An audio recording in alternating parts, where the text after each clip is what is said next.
How to connect Bluetooth to Hisense TV.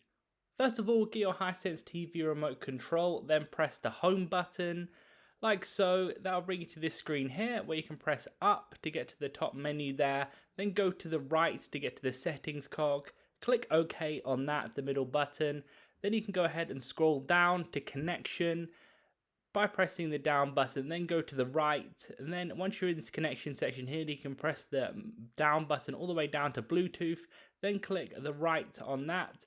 Then you'll be able to turn Bluetooth on or off. Obviously, to use any of the Bluetooth devices, it will need to be turned on, so make sure that's ticked there. Then you can scroll down to Equipment Manager to manage the Bluetooth devices once you click OK there. Within here, you'll see the paired devices you currently have, so you can go ahead and click on that. You can unpair, disconnect, or pair and connect, depending on what device and the current situation you're in. So that's what's done within the Equipment Manager. There are a few different options. You can go back out of here. Then within the connection menu, you can go down to TV Bluetooth speaker, click OK on that. If you want the TV Bluetooth speaker, you can go ahead and follow the instructions here.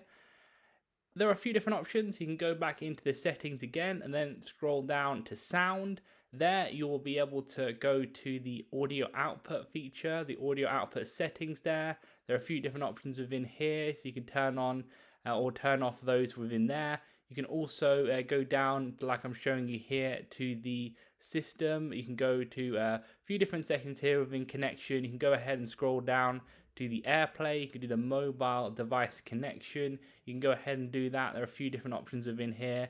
You can go down to the Bluetooth within there too, so you can do some other devices connected by Bluetooth. That's how it's done. Leave a like on the video if it helped, and subscribe for more helpful videos.